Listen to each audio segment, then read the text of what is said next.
ہم امید یہ کر رہے تھے کہ انتظامیہ کی پریس کانفرنس کے بعد کچھ گتھی سلجھے گی، لیکن یہ مزید الجھ گئی ہے۔ بہت سے سوالات ہیں جو ہمارے ذہنوں میں ہیں۔ سب سے پہلا تو یہ کہ اگر ایسا ہی معاملہ تھا جیسے بتا رہے ہیں آئی جی صاحب کہ وہ قیدیوں کی وین سے نکل گیا، بھاگ گیا اور گاڑی کی ٹکر ہوئی، جس علاقے کی وہ بات کر رہے ہیں اتنا وہ سیکیورڈ ایریا ہے، وہاں پہ کیا کسی نے نہیں دیکھا؟ اور اگر ایسا تھا تو پھر جو ایف آئی آر درج تھی اس میں 7 بجے کی 7:30 بجے کی ایف آئی آر ہے، اس میں پھر ضلع شاہ کا نام کیوں تھا؟ علینا دیکھیں، جو آج کی پریس کانفرنس تھی آئی جی صاحب کی اور چیف منسٹر کی، اس سے تو میرے خیال سے اس میں اتنے لوپ ہولز ہیں، میری تو یہی رائے ہے کہ اس میں بہت زیادہ لوپ ہولز ہیں، اس سے بہت زیادہ سوالات جو ہیں وہ پیدا ہوتے ہیں۔ ایک تو جو پولیس کا ورژن ہے جو انہوں نے آج عوام کے سامنے رکھا وہ یہ کہ ہم نے ضلع شاہ کو پکڑا، اریسٹ کیا اور 5 اور کارکنان تھے، اور پھر ہم فورٹر اسٹیڈیم کے باہر لا کے ہم نے ان کو چھوڑ دیا۔ وہاں پہ جا کے ان کا ایکسیڈنٹ ہوا اور جنہوں نے ایکسیڈنٹ کیا وہ پھر اس کے بعد ان کی لاش لے گئے ہسپتال اور وہاں پہ چھوڑ کے بھاگ گئے۔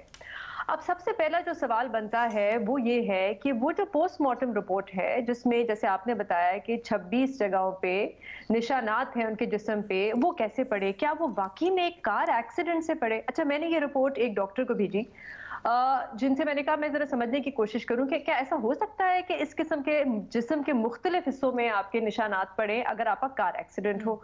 تو انہوں نے کہا دیکھیں میں کوئی فورینزک ایکسپرٹ نہیں ہوں، میری کوئی حتمی اس میں رائے نہیں ہے، لیکن میری رائے اس میں یہ ہے، میں رپورٹ دیکھنے کے بعد یہ کہہ سکتا ہوں کہ جب ایکسیڈنٹ ہوتا ہے تو بون انجریز بہت زیادہ ہوتی ہیں، کیونکہ بون آپ کی زیادہ تر جو باڈیز کی ہوتی ہیں وہ کرش ہوتی ہیں اور اوپن وونڈز بہت زیادہ ہوتے ہیں۔ اس میں وہ کہتے ہیں کہ بون انجری جو ہے وہ صرف ایک ہے اور وہ اسکل پہ ہے، باقی بون انجریز نہیں ہے اور اوپن وونڈز بھی بہت کم ہے۔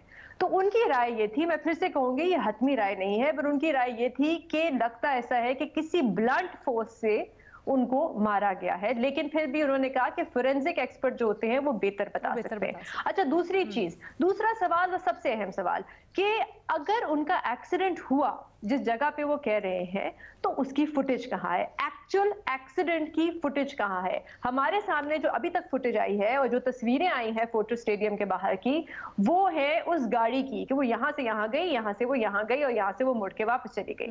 لیکن جو ایکچوئل ایکسیڈنٹ ہے، جو امپیکٹ ہے، وہ کدھر ہے؟ اور وہ فوٹیج اگر واقعی میں پولیس کے پاس ہے تو سوال پھر یہ بنتا ہے کہ آج کی پریس کانفرنس میں آپ نے وہ فوٹیج دکھائی کیوں نہیں کی گئی؟ مبینہ طور پر ٹھوس ثبوت یہ ہے، اس سے زیادہ اور کوئی ثبوت ہی نہیں چاہیے۔ آپ کے پاس فوٹیج ہو، آپ دکھائیں یہ دیکھیں جی ایکسیڈنٹ ہو گیا۔ مبینہ طور پر سوشل میڈیا کے اوپر ایک ویڈیو ہے جو گردش کر رہی ہے، اسی ایریا سے وہ مشابہت رکھتا ہے، وہ جو پکٹ ہے پوری کی پوری جو ناکہ لگایا ہوا ہے فورٹر اسٹیڈیم جہاں پہ واقعہ کہہ رہے ہیں، لیکن وہ بھی مبینہ ہے۔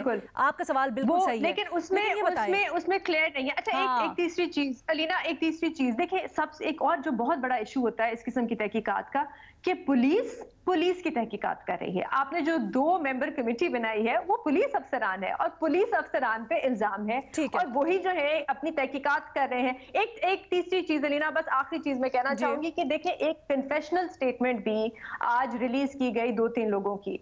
اچھا، یہ بھی ایک بڑی عجیب سی بات ہے کیونکہ یقین کرنا بڑا مشکل ہے کہ جو کنفیشنل سٹیٹمنٹ ہے کیا وہ واقعی میں والنٹریلی دی گئی یا زبردستی لی گئی؟ کیونکہ دیکھیں آپ بھی پاکستان میں رہتی ہیں، پاکستان میں رہتی ہیں، ہمیں پتا ہے کہ یہاں پہ کس طرح کنفیشنل سٹیٹمنٹ لی جاتی ہیں۔ تو کیا جو لوگ جو لاش کو چھوڑ کے بھاگے انہوں نے واقعی میں آرام سے آ کے ایک کنفیشنل سٹیٹمنٹ بھی دے دی؟ یعنی ابھی تک آپ کو لگتا ہے کہ جو نگراں حکومت ہے، آئی جی صاحب نے جو آج بات کی وہاں پہ کہیں نہ کہیں لوپ ہولز اور غلط بیانی نظر آ رہی ہے، اس لیے آپ سمجھتی ہیں کہ ابھی تک اس معاملے میں کچھ گدلا ہے، رائٹ؟ دیکھیں علینا، میں صرف یہ کہوں گی کہ ایک انسان کی جان سے لگی، بھول جائیں کہ وہ پی ٹی آئی کا کارکن ہے، ایک انسان کی جان سے لگی، اگر آپ کچھ نہیں کر سکتے تو ایک پراپر تحقیقات تو کرا دیں، ایک پراپر کمیٹی تو بنا دیں جس پہ لوگ یقین کر سکیں۔ نگراں حکومت کے اوپر شدید تحفظات اٹھا رہی ہیں نا آپ، جو اس سارے معاملے میں کردار رہا ہے، نیازی صاحب کیا آپ کی بھی یہی رائے ہے؟ میں کہوں گی کہ بہت لوپ ہولز ہیں۔